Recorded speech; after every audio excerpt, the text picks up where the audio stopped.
parole de Dieu. Et c'est pour ça que tout à l'église vous devenez difficile comme ça. Vous comprenez? Dieu ne nous demande rien d'autre que la foi.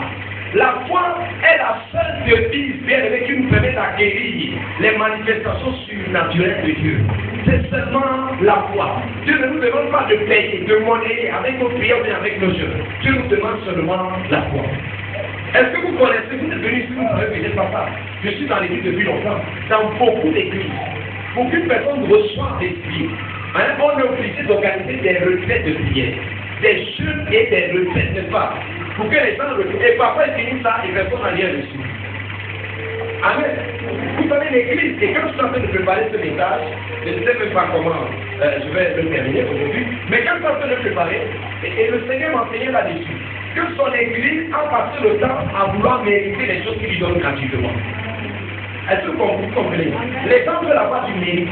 Est-ce que vous connaissez que seulement parce que vous ne méritez pas d'avoir les choses de Dieu, c'est alors ça qui fait que vous méritez de les avoir? Amen. Bien sûr, c'est parce que vous n'avez aucun mérite que vous les méritez. Puisqu'elles sont destinées aux gens qui n'ont pas de mérite, donc vous méritez de les avoir. Amen. Donc vous comprenez?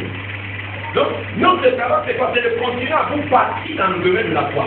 Et pendant que votre confiance en Dieu augmente, Dieu va continuer sa parole. Est-ce que quelqu'un me comprend? Nous n'avons encore rien vu ici. On n'a encore rien fait bien. Je vous ai dit que nous allons transporter l'onction de Dieu dans toutes les nations. Nous allons marcher avec la puissance de l'Esprit. Vous savez, et le temps là est déjà venu. Pourquoi? Parce que Dieu a d'abord voulu bien que nous puissions nous asseoir pour comprendre l'essentiel. Et nous ici on connaît l'essentiel. Est-ce que quelqu'un me comprend? Nous ici on connaît l'importance de la parole de Dieu. On connaît la place que la parole occupe. Je connais beaucoup de prophètes que Dieu utilise. Mais bien aimé, parce qu'ils ne sont pas bâtis dans les Écritures. Il y a ce qu'on appelle une double influence dans leur vie. Hein? Parfois ils parlent de la part du Seigneur, parfois ils parlent de la part de l'ennemi, mais ils ne savent pas. Ils voient que c'est toujours le message du Seigneur qu'ils sont en train de donner. Pourquoi? Parce qu'ils ne sont pas bâtis dans la parole. Vous comprenez? Ils apportent des révélations, mais même que eux-mêmes ne pourraient jamais apporter s'ils avaient une certaine rigueur que la parole de Dieu est construite à l'intérieur d'eux, dans l'appréciation des choses qui est en vue. Je vais parler de ce papa qui est venu à la maison, et puis s'est mis à profiter sur lui. Il a dit plein de choses qui étaient exactes. Mais après, il a tiré. Amen. Pourquoi il a tiré? Parce que justement, il y a une certaine construction à l'intérieur de lui. C'est ça que la Bible est dans le chapitre 5, que ne méprisez pas les messages inspirés des prophéties, mais examinez toutes choses. Retenez ce qui est bon. Parce que dans une prophétie, ce n'est pas tout qui est bon. Vous comprenez? Parce qu'il y a des gens qui viennent sur le nom du Seigneur et en leur propre nom. Même ici à l'église, je connais qu'il y a plein de gens qui parfois les disent que c'est lui qui prophétise. Le père a fini de parler, maintenant tu commences à part. Amen. Maintenant tu commences à part. Parfois le Saint-Esprit t'a saisi pour écrire un message concret. Tu as fini depuis. Tu as fini depuis longtemps. Maintenant, il faut que toi-même, vous me le connaissez, je suis convaincu. Mais je voulais seulement passer pour ça que vous êtes dans l'apprentissage. Amen. Et vous savez, l'une des façons d'amener les gens à apprendre à se laisser couler dans l'esprit, c'est de ne pas stopper l'esprit d'initiative. Là, tu commences à aller dire, ne faites plus, vous laissez les consulter. Amen. Nous, on connaît. Nous, notre travail, c'est l'examen, c'est que notre Seigneur va aller jusqu'à ici. Mais le reste là, vraiment, c'est fait à part là-bas. Amen. Est-ce que quelqu'un me comprend? Donc, c'est pour dire que quand vous voyez les paralytiques qui marchent, les aveugles qui voient, c'est pas quoi que vous voyez, ça doit susciter un plaisir dans votre cœur. Ça doit susciter une soif à l'intérieur de vous. Vous devez dire, Seigneur, ça me voici ici. Ça, c'est ce que je suis tenté d'expérimenter. Je refuse que les maladies continuent encore à m'éloigner. Je refuse que les situations continuent à se moquer de moi. Je refuse que les démons continuent à me résister. Amen. La Bible dit que les linges qui avaient touché le corps de Paul, si un mouchoir a pu transporter cette onction, combien de fois moi qui suis le temple même du Saint-Esprit, qui suis l'habitation que Dieu a qualifiée pour que son onction, son esprit puisse y résider, je refuse que ça continue comme ça. C'est comme tu continues d'aimer dans cette soir que le sang de Dieu a commencé à te remplir. Dans le chapitre 7, verset 37, je dis que celui qui a soif vient et qu'il boit, que celui qui a soif. Donc il y a un élément de soif. Un élément de soif. Vous devez sentir cette pécheresse bien-aimée. Et il y a des gens qui ne reçoivent pas la sécheresse parce qu'ils se sont satisfaits de la sécheresse. Parce que dans la sécheresse, ils ont trouvé leur satisfaction. Ils sont déjà complets, bien aimés.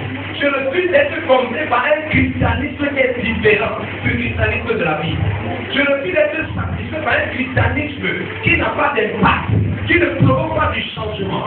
Je refuse d'être satisfait d'un christianisme qui n'a rien d'autre que la religion. Non, Jésus n'est pas venu sur terre avec une religion. Jésus est venu avec la vie. Et je suis venu avec une brebis et le sauver. Le sauver, c'est la vie véritable, la vie réelle. Donc les hommes qui ne sont pas nés de Dieu n'ont pas la vie. Ils sont des êtres animés, des êtres vivants. Ce ne sont pas des hommes selon Dieu. Parce que l'homme selon Dieu devra avoir son image et sa ressemblance. Et Jésus est venu pour que le plan éternel de Dieu s'accomplisse. Jésus est déjà venu. La vie m'a été donnée. La divinité a été plantée en moi. Et Pierre me dit qu'il faut que moi j'annonce les vertus de celui qui m'a appelé. C'est-à-dire que je suis la possibilité que Dieu s'est donnée pour démontrer ses qualités dans cette humanité. Je refuse un autre christianisme. Je refuse, bien aimé, un christianisme désuet, un christianisme vide, un christianisme que. Non, bien aimé. C'est pour ça qu'on voit les gens forcer les gens à tout faire aujourd'hui. On force les gens à prier. On force les gens à jeûner. Non, bien aimé, ce n'est pas le christianisme. Si c'est comme ça que tu vis la foi, tu n'as même pas encore commencé. Est-ce que c'est que beaucoup de gens nés de nouveau ne vivent pas la foi chrétienne?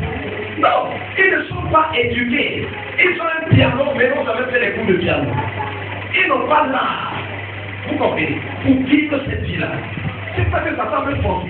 Vous voyez la vie de Dieu, tout ce qu'on vous force à vivre la vie de Dieu, ça veut dire qu'il y a un problème. Est-ce qu'il y a quelqu'un à qui on force de vivre comme les autres? Pourquoi on ne vous force pas? Parce que ça fait partie, c'est consubstantiel à votre nature. Ça fait partie de vous, c'est inhérent à vous, de vivre comme un homme. Parce que vous êtes un homme. C'est ce que vous êtes. C'est ça votre nature. Vous êtes de cette espèce. Vous ne pouvez pas être autre chose.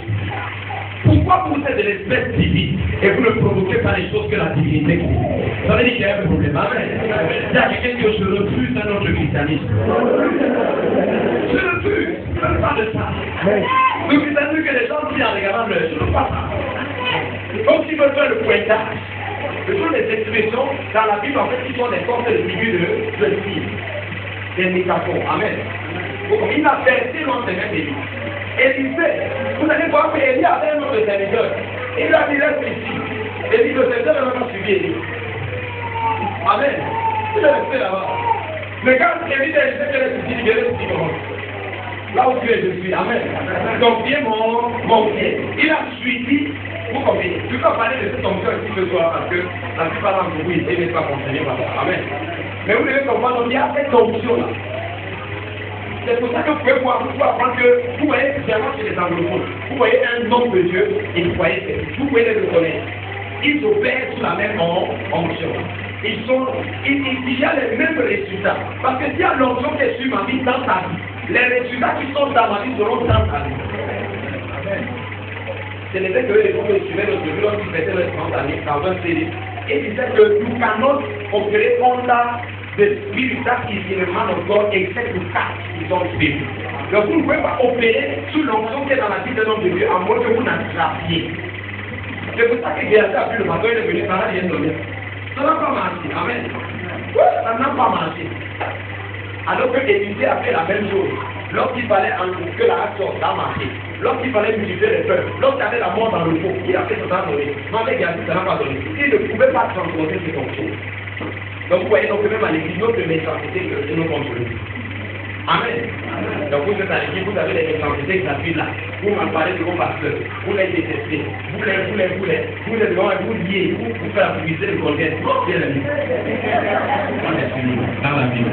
Elle ne faut pas aller. Élie dit que si tu me crois pas, moi je serai sur la double portion. La double portion c'est quoi?